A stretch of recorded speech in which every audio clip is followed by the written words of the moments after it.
हाँ, आज हम लोग देखेंगे मिनिमम वेजेज एक्ट, न्यूनतम मजदूरी अधिनियम 1948 का ये है।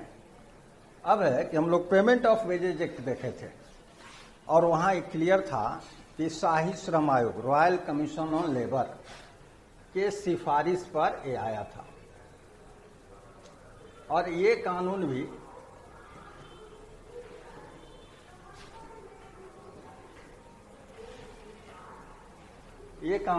इसी आयोग के सिफारिश, शाही श्रम आयोग के सिफारिश, रॉयल कमीशन ऑन लेबर के सिफारिश पर भी ये भी बेस्ट है।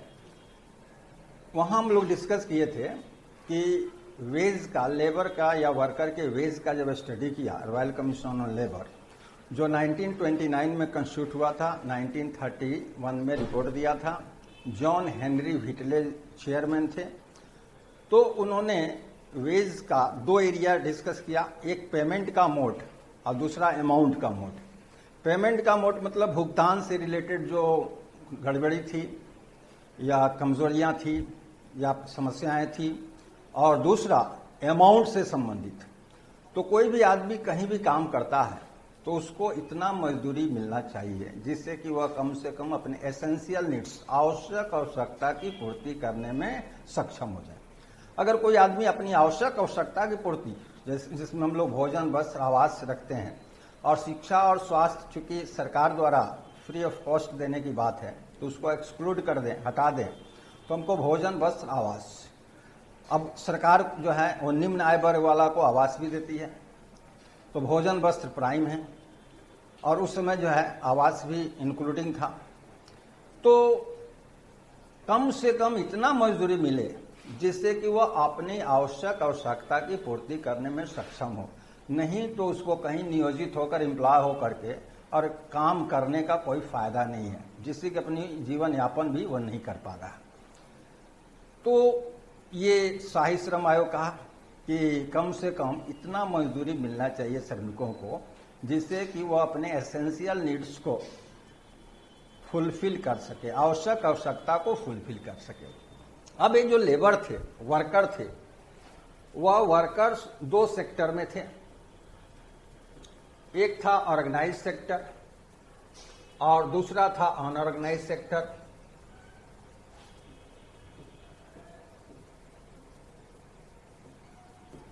अनऑर्गेनाइज सेक्टर, तो फिर से इनका स्टडी था कि ऑर्गेनाइज सेक्टर में ट्रेड यूनियन गठित है, ट्रेड यूनियन कंस्टिट्यूट हो चुके हैं। वहां ये ट्रेड यूनियन एम्प्लॉयर पर दबाव डाल करके, स्ट्राइक करके, डिस्प्यूट करके अपने वेज को इन्हांस कराने में सफल हो जाता है। लेकिन there is crucial situation in case of unorganise sector.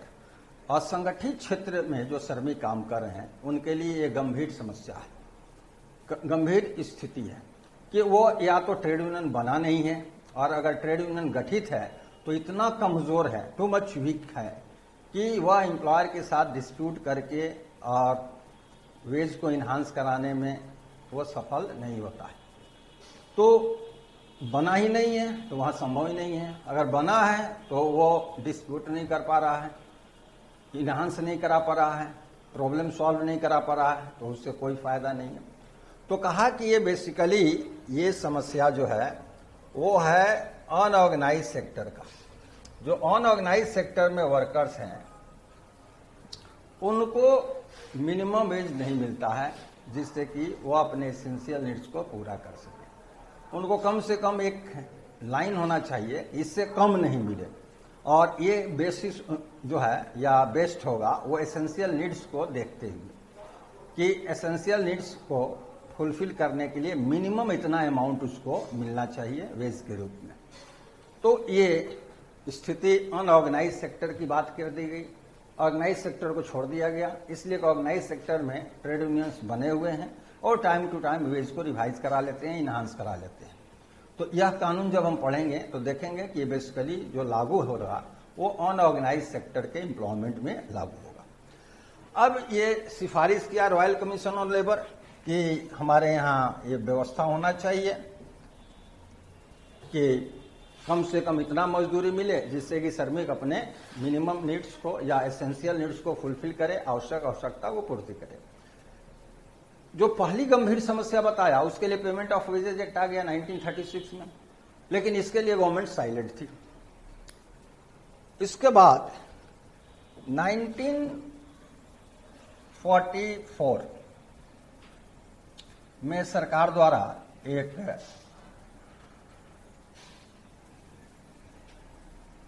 Committee का गठन किया गया। उसका नाम था 1944 में कमेटी गठित हुआ, लेबर इन्वेस्टिगेशन कमेटी।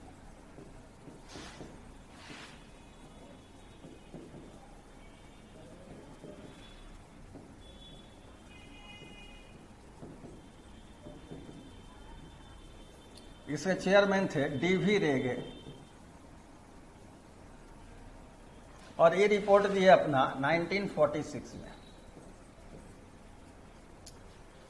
और उसके बाद गवर्नमेंट जो है इनके रिपोर्ट को कंसीडर करते हुए डिसाइड किया कि नहीं, हमको अनऑर्गेनाइज सेक्टर के लिए मिनिमम वेजेज एक्ट पारित करना है, जिससे कि अनऑर्गेनाइज सेक्टर में जो वर्कर काम कर रहे हैं उनको कम से कम इतना मजदूरी का अमाउंट मिले जिससे कि वह अपने एसेंशियल नीड्स को फुलफिल करने में सफल हो सकें। तो ये डिसाइड हुआ after the submission of the report of DV Rege, नहीं, या by the DV Rege, mister DV रेगे।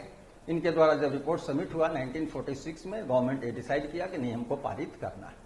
और 1948 में, इन द ईयर 1948, ये गवर्नमेंट जो है वो पारित कर दिया, ये मिनिमम वेजेज एक्ट पारित कर दिया। ये पारित हो गया। अब यहां प्रीवियस क्लास में हम लोग देखे थे कि एक स्टूडेंट को रेगुलर मिल रहा है तो उसको पेमेंट आ रहा है, तो वहां कोई प्रॉब्लम नहीं होगा। एक बार मिले अगला डार्क हो जाए तो प्रॉब्लम होगा, जिसके लिए minimum wages act payment of wages act पारित किया गया था। और यहां है कि आप रेगुलर वेज भी दे रहे हैं तो कम से कम इतना तो पेमेंट कीजिए जिससे कि वो अपने एसेंशियल नीड्स को फुलफिल करने में सक्सेसफुल हो सके, सफल हो सके। नहीं तो उसको काम करने से कोई फायदा नहीं है। अगर जैसे लेट कि हमारा एक्सपेंस है एसेंशियल नीड्स को, आवश्यकता को पूरा करने में हमारा एक्सपेंस हो, लेट मान लीजिए 5,000 रुपीज और हमारा वेज जो है वो हो 4,500 रुपीज, तो ये 5,000 जो कम हो रहा है, माइनस में हम जा रहे हैं, ये 500 रुपया जो माइनस में जा रहे हैं, ये कहीं ना कहीं हमारे एसेट को कम करेगा। या तो हम कोई प्रॉपर्टी सेल करेंगे या हम लोन लेंगे तो उस पर इंटरेस्ट देना पड़ेगा। तो इस तरह से उस आदमी का इकोनॉमिक कंडीशन और जो है वो डिटोरिएट कर जाएगा, डाउन हो जाएगा। तो ये कहा कि नहीं, ये कंडीशन नहीं आना चाहिए, उसको इतना अमाउंट जरूर मिलना चाहिए कि वह अपने एसेंशियल नीड्स को पूरा करे। तो लास्ट में ये कानून पारित हो गया। अब है ये इंट्रोडक्शन।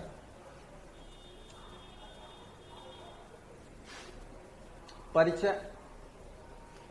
तो इंट्रोडक्शन में वही 3 बातें हैं कि कौन पारित किया, कहां लागू होगा, दूसरा कौन लागू करेगा, और तीसरा किस तरह का कानून है। तो it is passed by central government so it extends to whole of India. यह कानून केंद्र सरकार द्वारा पारित है, इसलिए पूरे देश में लागू होगा। As it is payment of wages act वाला ही यहां बात आएगा। दूसरा, the responsibility of its implementation has given to the appropriate government.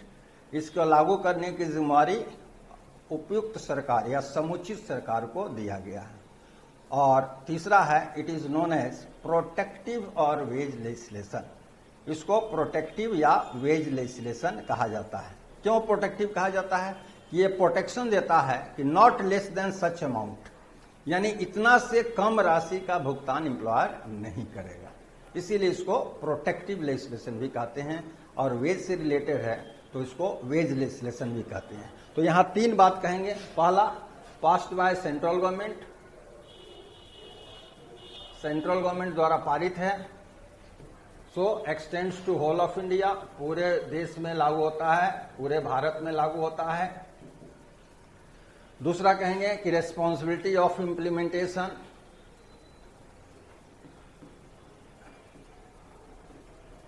Responsibility of implementation ये दिया गया है एप्रोप्रिएट गवर्नमेंट को। और तीसरा है कि इसको हम कहते हैं प्रोटेक्टिव और वेज लेजिस्लेशन, प्रोटेक्टिव और wage legislation, it is known as protective और वेज लेजिस्लेशन। इसे संरक्षात्मक या मजदूरी अधिनियम कहते हैं। संरक्षा देता है तो संरक्षात्मक या मजदूरी अधिनियम कहा जाता है। अब है इसका स्कोप एंड कवरेज, विस्तार क्षेत्र।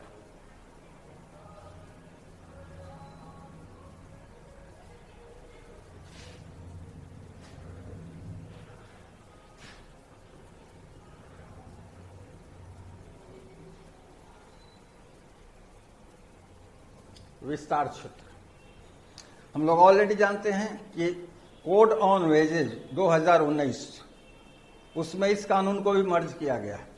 कोड ऑन वेजेज 2019 में, मजदूरी संहिता 2019 में इसको भी मर्ज किया गया।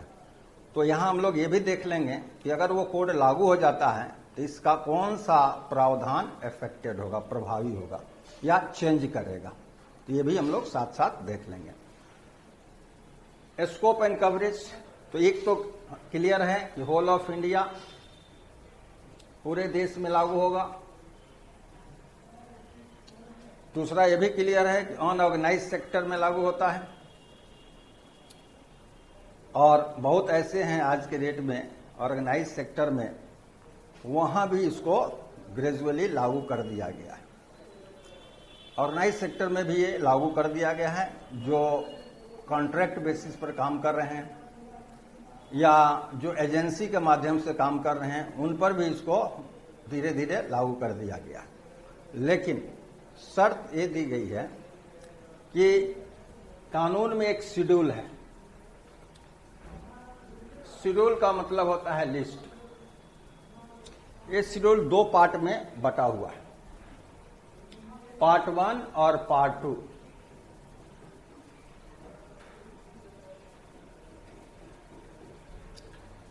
पार्ट 1 में इंडस्ट्रियल एम्प्लॉयमेंट के नेम दिए गए हैं, name of the industrial employment.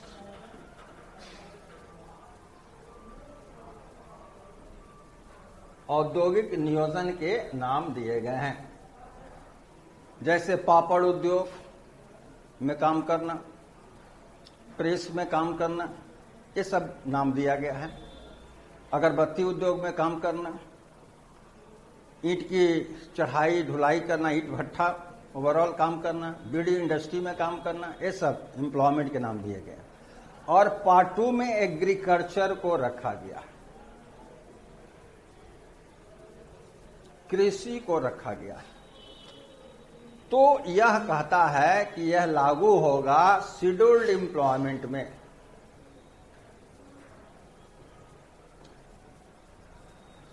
Scheduled employment में लागू होगा, यानी वैसे एम्प्लॉयमेंट में यह कानून लागू होगा जिनका नाम इस शेड्यूल में मेंशन है। अब है बिहार की बात करें या एक जनरल पहले बात करेंगे कि ये शेड्यूल में तो मानिए कि कुछ नाम लिमिटेड नाम है और कोई राज्य सरकार चाहती है कि इसमें नाम जोड़ लेना, तो कहता है कि एकदम एप्रोप्रिएट गवर्नमेंट को, यानी सेंट्रल गवर्नमेंट को भी पावर है और स्टेट गवर्नमेंट को भी पावर है कि अगर किसी नेचर ऑफ एम्प्लॉयमेंट को यहां जोड़ना चाहती है, जैसे बिहार सरकार जोड़ना चाहती है, तो वो क्या करेगी, ऑफिशियल गजट में नोटिफाई कर देगी, अपने राजकीय पत्र में नोटिफाई करेगी और नोटिफाई करके किसी भी नाम को यहां इंक्लूड किया जा सकता है। राजकीय गजट में कम से कम 3 माह पहले नोटिफाई करना होता है, तो राजकीय गजट में नोटिफाई कर देगी कि हम इसको इस संस्था में या इस तरह के नेचर ऑफ एम्प्लॉयमेंट में हम इस तरह का जो रोजगार की प्रकृति है उसमें हम मिनिमम वेजेज एक्ट को लागू कर रहे हैं। तो क्या करेगी, नोटिफाई करके इसमें उसके नाम को जोड़ देगी। अब बिहार का जब स्टडी करते हैं तो देखते हैं कि बिहार में ये इंडस्ट्रियल एम्प्लॉयमेंट टोटल 88 और एक एग्रीकल्चर, टोटल 89 शेड्यूल्ड एम्प्लॉयमेंट है। 89, there are 89 scheduled employments in the state of Bihar for which the government of Bihar fixes minimum wage। Bihar में कुल 89 अनुसूचित नियोजन है जिसके लिए राज्य सरकार न्यूनतम मजदूरी का निर्धारण करती है। इसके अंतर्गत न्यूनतम मजदूरी को फिक्स करने का सोल रेस्पॉन्सिबिलिटी गवर्नमेंट को दी गई है, उसको जिम्मेवारी दी गई है। तो ये हमारा ये दूसरी बात कहता है कि ये कहाँ लागू होगा, तो शेड्यूल्ड एम्प्लॉयमेंट में लागू होगा। और शेड्यूल्ड एम्प्लॉयमेंट में कोई भी सरकार, चाहे केंद्र सरकार या राज्य सरकार चाहेगी तो किसी भी नाम को जोड़ सकती है by notification in official gazette at least 3 months prior. तो कोई भी सरकार अगर जोड़ना चाहती है तो कम से कम 3 माह पूर्व अधिसूचना दे करके, अपने राजकीय गजट में अधिसूचना देकर किसी भी नाम को अनुसूची में सम्मिलित कर सकती है। और ये लागू किस व्यक्ति पर होगा, तो ये all employed persons, all employed persons, जितने भी नियोजित लोग हैं सब पर लागू होगा। चाहे वो सुपरवाइजर कहे अपने को, चाहे वो अपने को क्लर्क कहे, चाहे वो अपने को श्रमिक कहे, कहीं कहीं मैनेजर भी कहता है, कहीं मुंशी भी कहता है, चौकीदार, पहरेदार, सब पर ये लागू होगा, केवल एम्प्लॉयर पर लागू नहीं होगा। तो किसी भी जो भी शेड्यूल्ड एम्प्लॉयमेंट है, जैसे सिनेमा इंडस्ट्री है, सिनेमा हॉल है, इसमें भी लागू होता है। तो वहाँ मैनेजर साहब दिखाई देते हैं, उन पर भी ये कानून लागू होता है, उन पर इससे कम मजदूरी नहीं दीजिए, समझिए। तो ये सब शेड्यूल्ड एम्प्लॉयमेंट पर ये लागू होगा। तो ये हमारा विस्तार क्षेत्र है। अब एक और क्लॉज लगाया जिसको अब कोड जब आएगा वो प्रावधान खत्म हो जाएगा। वो क्या है, वह है एलिजिबिलिटी कंडीशन, योग्यता शर्त।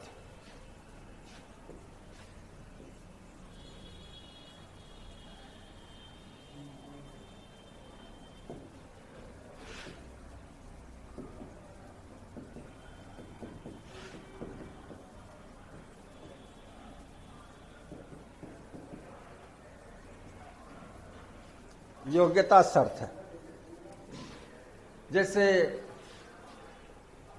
ब्रिक एंड किलन इंडस्ट्री, ईटा भट्ठा, हम लोग एग्जाम्पल ले लें ईट भट्ठा का।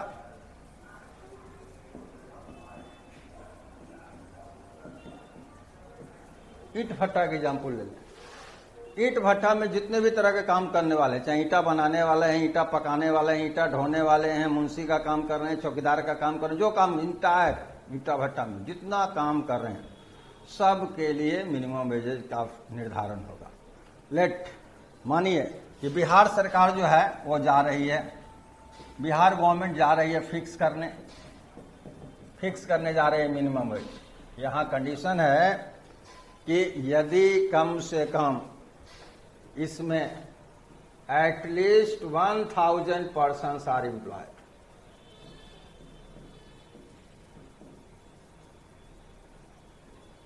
कम से कम 1000 व्यक्ति नियोजित होना चाहिए। अगर 1000 से कम है then the government shall refuse to fix minimum wage. यानी कि ईंट भट्ठा के लिए फिक्स करने जा रही है बिहार सरकार, तो पूरे बिहार में जितने ईंट भट्ठा हैं, ये नहीं कि किसी एक ईंट भट्ठा में, नहीं, पूरे बिहार में जितने ईंट भट्ठा हैं उसमें जितने नियोजित लोग हैं उन सब को जोड़ के कम से कम 1000 आना चाहिए। आराम से आ जाता है। बिहार में कम से कम मानिए 10,000 भी होगा, वहां एक वर्कर भी रखेंगे तो वो 20,000 वर्कर हो जाएगा। तो इस तरह से ये क्लियर है कि जिसके लिए गवर्नमेंट मिनिमम वेज फिक्स करने जा रही है शेड्यूल्ड एम्प्लॉयमेंट के लिए, उस शेड्यूल्ड एम्प्लॉयमेंट में कम से कम 1000 व्यक्ति नियोजित हो। जैसे इसी तरह लीजिए बीड़ी इंडस्ट्री के लिए फिक्स करने जा रही है, बीड़ी उद्योग के लिए फिक्स करने जा रही है तो बिहार सरकार, तो पूरे बिहार में बीड़ी उद्योग में कम से कम 1000 आदमी काम कर रहे हैं, तब गवर्नमेंट फिक्स करेगी, अदरवाइज रिफ्यूज कर देगी, इनकार करेगी। यानी यहाँ कहेंगे कि सरकार द्वारा न्यूनतम मजदूरी का निर्धारण उसी अनुसूचित नियोजन के लिए किया जाएगा जिसमें कम से कम 1000 व्यक्ति नियोजित हो, अन्यथा सरकार न्यूनतम मजदूरी निर्धारित करने से इनकार करेगी। The government shell fix minimum wage for those scheduled employment in which at least 1000 persons are employed, otherwise the government shall refuse to fix minimum wage। ये एलिजिबिलिटी कंडीशन दिया गया, ये कोड आएगा साफ हो जाएगा। अब यहाँ एक ये आलोचना भी के रूप में भी देखते हैं, एक क्रिटिसिज्म के रूप में है। ये 1969 में 1969 में नेशनल कमीशन ऑन लेबर का रिपोर्ट आया था। 1969 में national commission on labour NCL का रिपोर्ट आया था। उसके अध्यक्ष थे P B Gajendragadkar, justice P B Gajendragadkar अध्यक्ष थे।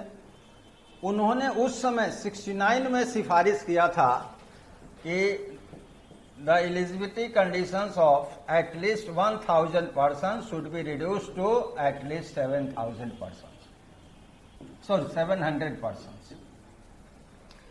कि 1000 व्यक्ति के नियोजन की शर्त जो है एलिजिबिलिटी कंडीशन के रूप में, उसको घटा करके 700 किया जाना चाहिए। ये सिफारिश था 1969 में। आज हो गया 2022। अब 2022 में अगर देखते हैं तो आज से वो अप्रोक्सीमेट 53 इयर्स बैक का रिकमेंडेशन है, 53 साल। उस समय अगर देखिएगा, कंस्ट्रक्शन का स्टडी कीजिएगा तो एक मजदूर होता था जो नींव से लेकर के छत ढलैया तक काम करता था। आजकल वैसा नहीं है। आजकल देखिएगा ईंट का जोड़ैया करने वाला अलग मिस्त्री है, प्लास्टरा करने वाला अलग मिस्त्री है, टाइल्स लगाने वाला अलग मिस्त्री है, ऊपर का पिलर ढालने के लिए अलग है, छत का छड़ बांधने के लिए अलग है, छत का ढलैया करने के लिए अलग है। यानी कि डिवीजन ऑफ लेबर हो गया है, श्रम का विभाजन हो गया है। अब पहले टोटल नींव से लेके छत की ढलैया तक, फिनिशिंग तक, प्लास्टरा तक वही कर देता था। आज उसमें देखिएगा 3-4 वैरायटी का आदमी लगाते हैं। तो जब डिवीजन ऑफ लेबर हुआ है तो ऐसी स्थिति में ये 700 भी बहुत बड़ा हो जाएगा, उसको और डिक्लाइन करना चाहिए। तो अगर है तो 100 कर दीजिए, नहीं तो साफ कर दीजिए। प्रावधान रखने की क्या जरूरत है, जितने शेड्यूल्ड एम्प्लॉयमेंट है सबके लिए फिक्स कर देंगे। तो ये हम लोग क्रिटिसिज्म में डालेंगे एट प्रेजेंट टाइम, और जब कोड लागू होगा तो ये एलिजिबिलिटी कंडीशन ऑटोमेटिक हट जाएगा। तो यहां एलिजिबिलिटी कंडीशन यही इंपोज किया है। अब अगला हम लोग जब देखेंगे, अगला प्रावधान है, इसको कहते हैं कि यही हार्ट ऑफ द एक्ट है, कानून का हृदय है। पूरा कानून जो है यहीं पे आकर के सेंट्रलाइज हुआ है, वो है मेथड्स फॉर फिक्सेशन।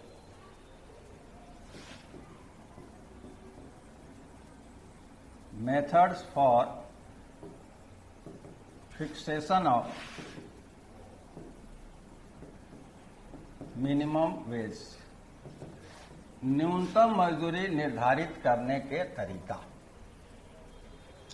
न्यूनतम मजदूरी निर्धारित करने का तरीका कानून में ऑलरेडी मेंशन्ड है। 2 तरीका दिया गया है कानून में, 2 तरीका दिया गया है।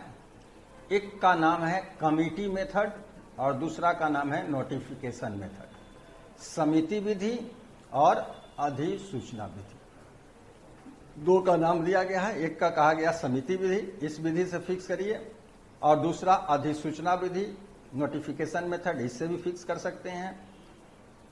तो गवर्नमेंट के ऊपर है कि वह किसका यूज करे।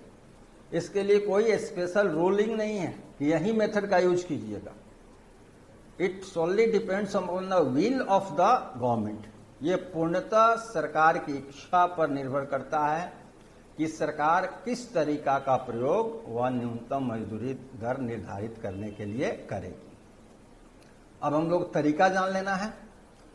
और दूसरा चीज कि सरकार ज्यादातर उस तरीका का प्रयोग करने में ज्यादा इंटरेस्ट लेती है जो सरकार के लिए आसान होता है। तो जब हम लोग दोनों तरीका पढ़ेंगे तो खुद डिसाइड कर लेंगे कि कौन सा तरीका गवर्नमेंट के लिए इजी है और कौन तरीका जो है गवर्नमेंट के लिए थोड़ा हार्ड दिखाई देता है। अपने खुद डिसाइड कर लेंगे। और जो इजी मेथड दिखाई देगा, ऑब्वियस है कि मेजॉरिटी ऑफ गवर्नमेंट जो है, अधिकांश सरकार उसी मेथड का यूज करती होगी और बिहार सरकार भी उसी मेथड का यूज करेगी जो उसके लिए आसान होगा। जब पहले दोनों मेथड पढ़ेंगे तब हम लोग डिसाइड कर लेंगे अपने से कि कौन मेथड का प्रयोग करती होगी। तो पहला मेथड है, उसका नाम है कमिटी मेथड, समिति विधि।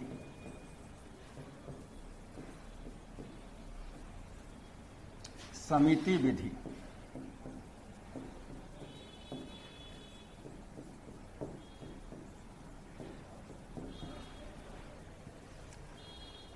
अब एग्जाम्पल पर हम लोग एग्जाम्पल दे करके समझना हमारे लिए आसान होगा। तो लेट कि बीड़ी इंडस्ट्री के लिए फिक्स करना है, बीड़ी इंडस्ट्री के लिए गवर्नमेंट चाह रही है फिक्स करना।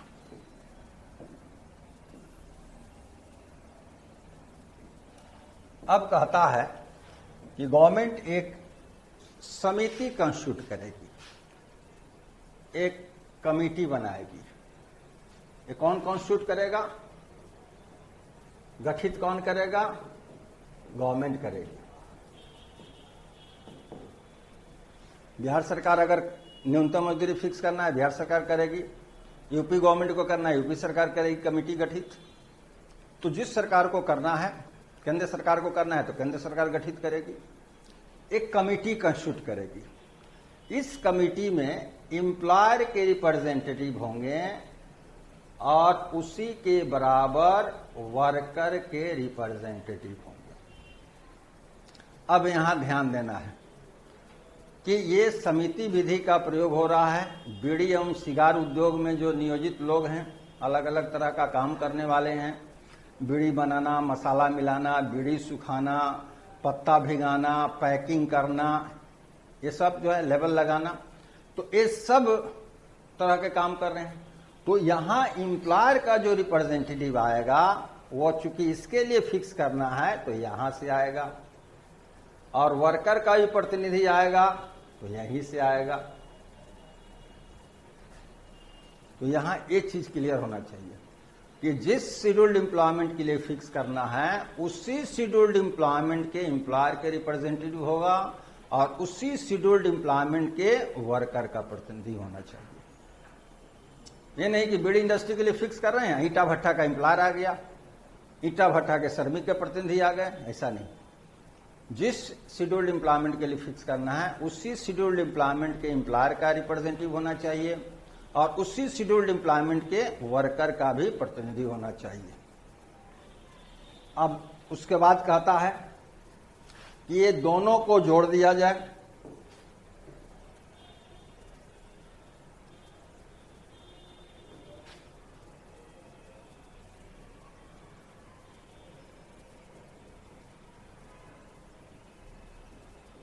ये दोनों को जोड़ दीजिए और इसका 1/3 ये होगा गवर्नमेंट का रिप्रेजेंटेटिव, सरकार का प्रतिनिधि होगा।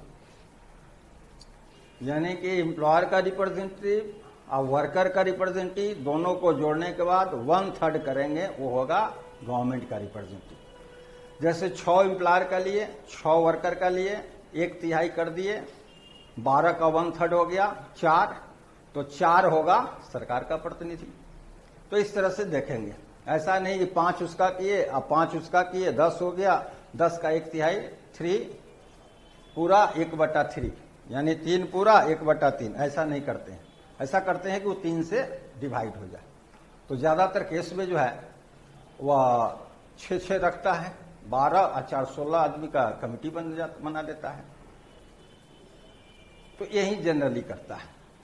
अब कहता है कि इस जो भी कमेटी होती है उस कमेटी का एक चेयरपर्सन होता है, कमेटी का चेयरमैन होगा। तो ये गवर्नमेंट रिप्रेजेंटेटिव से एक इसका चेयरमैन होगा। ये कमेटी का जो अध्यक्षता करेगा वो सरकार का एक प्रतिनिधि करेगा। और दूसरी बात कहता है कि ये सरकार के प्रतिनिधि में जो भी होंगे वो सब इंडिपेंडेंट पर्सन होंगे, निष्पक्ष व्यक्ति, यानी किसी पार्टी का वो रिप्रेजेंटेटिव नहीं होंगे, वो इंडिपेंडेंट पर्सन, निष्पक्ष व्यक्ति होंगे। पहला चीज, इंडिपेंडेंट पर्सन होंगे। गवर्नमेंट का रिप्रेजेंटेटिव जो है वह सब इंडिपेंडेंट पर्सन होंगे। और दूसरी बात कहता है कि इसमें एक लेबर इकोनॉमिस्ट, श्रम अर्थशास्त्री, और एक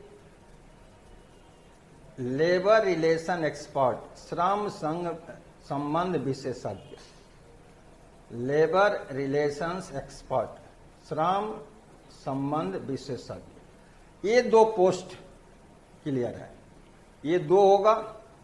और इधर चेयरमैन एक चाहिए 3, यानी कि गवर्नमेंट का कम से कम 3 रिप्रेजेंटेटिव जरूर होगा। तो 3 होगा, तो 3 के लिए वो दोनों 9 होना चाहिए। तो 4.5 संभव नहीं है, इसलिए 12 जनरली रखा जाता है, ताकि एक और गवर्नमेंट का एडिशनल हो जाए, कोई बात नहीं है। तो ये अब एक कमेटी जो है, जितने सदस्य हो गए, एम्प्लॉयर का रिप्रेजेंटेटिव हो गया, वर्कर का रिप्रेजेंटेटिव हो गया, एम्प्लॉयर का रिप्रेजेंटेटिव 1 हो गया, वर्कर का रिप्रेजेंटेटिव 2 हो गए, और गवर्नमेंट के रिप्रेजेंटेटिव 3 हो। ए ऑल रिप्रेजेंटेटिव, ऑल मेंबर्स, इसको कहेंगे ऑल मेंबर्स। जितने भी रिप्रेजेंटेटिव हैं वो सारे मेंबर हो गए, इंक्लूडिंग चेयरमैन। चेयरमैन गवर्नमेंट का हो गया एक रिप्रेजेंटेटिव। ये लोग क्या करेंगे कि बीड़ी इंडस्ट्री के डिफरेंट नेचर ऑफ वर्क, इसके different works, different nature of work, विभिन्न कार्य प्रकृति वाले कार्य, जितने भी वहां कार्य होते हैं उसके लिए डिसाइड करेंगे, आपस में बातचीत करके ये निर्णय लेंगे कि बीड़ी बनाने वाला का क्या मजदूरी होना चाहिए, पत्ता भिंगाने वाला का क्या होना चाहिए, मसाला मिलाने वाला का क्या होना चाहिए, लेबल लगाने वाला का क्या होना चाहिए, बीड़ी सुखाने वाला का क्या मजदूरी होना, सब नेचर ऑफ जॉब। वहां मुंशी का काम करने वाला का क्या होना चाहिए, वहां नाइट गार्ड काम कर रहा है क्या होना चाहिए, यानी जितना वहां वर्क दिखाई दे रहा है सब के लिए ये मेंबर जो लोग हैं वो मिनिमम वेज डिसाइड करेंगे। यही मिनिमम वेज, न्यूनतम मजदूरी डिसाइड करेंगे for all works, all works, सभी कार्य के लिए ये मिनिमम वेज डिसाइड करेंगे, निर्धारित कर देंगे, फिक्स करेंगे। और यह एक अपना रिपोर्ट बना के गवर्नमेंट को दे देंगे। तो ये मिनिमम वेज डिसाइड किए और डिसाइड करके ये लोग अपना रिपोर्ट दे दिए गवर्नमेंट को, ये अपना रिपोर्ट दे दिए गवर्नमेंट को। यहां कोई परेशानी नहीं होती है, इसलिए गवर्नमेंट का रिप्रेजेंटेटिव वहां तो अवेलेबल है। उसी रिप्रेजेंटेटिव को सब साइन करके वो अपना जो भी फाइलिंग होता है उस फाइल पर अपना साइन करके वो लोग दे देता है, लीजिए। अब रिपोर्ट दे दिया, अब रिपोर्ट में आ गया कि उस शेड्यूल्ड एम्प्लॉयमेंट के डिफरेंट नेचर ऑफ वर्क के लिए क्या क्या मजदूरी होना चाहिए। अब आ गया फाइल में, अब ये गवर्नमेंट को मिल गया। अब गवर्नमेंट इस जो मिनिमम वेज फिक्स हुआ है उसको नोटिफाई करेगी। अब गवर्नमेंट को ये भी कंपल्सन नहीं है कि आज आया है तो कल है नोटिफाई कर दे। हो सकता है आज आया है तो 10 दिन के बाद करे, 1 महीना के बाद करे, 2 महीना के बाद करे, लेकिन एक क्लियर है कि जब भी नोटिफाई कीजिएगा। अब ये जो रिपोर्ट में मिनिमम वेज फिक्स है इसको क्या करना होगा,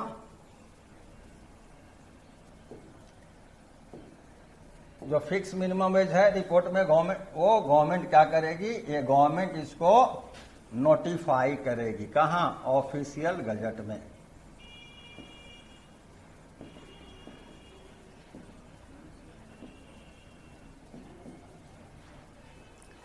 जिस दिन नोटिफाई करेगी उसके आफ्टर 3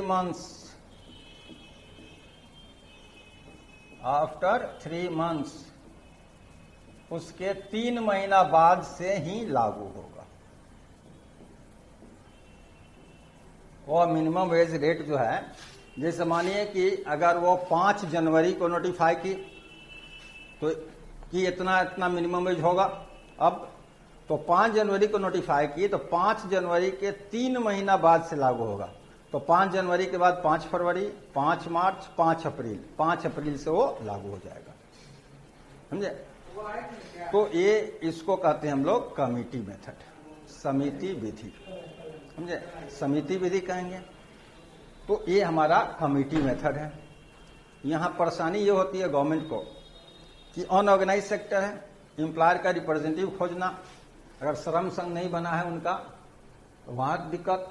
वर्कर का कोई अगर ऑर्गेनाइजेशन लेवल पर यूनियन बना है तो यूनियन ऑफ यूनियन से आइए कि एक बीड़ी उद्योग में अगर ट्रेड यूनियन बना तो वो तो पूरे बीड़ी उद्योग को रिप्रेजेंट करेगा नहीं, तो वहां यूनियन ऑफ यूनियन से आइए, वहां प्रॉब्लम होता है।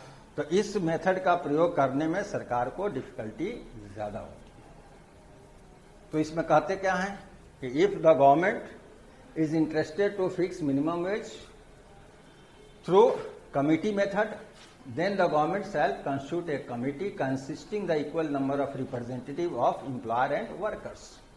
There shall be 1/3 of government representatives of the total number of both representatives. समझे? One government representative shall be the chairman of the committee, and there shall be one labor expert and one industrial relation expert या labor relation expert in the government representatives.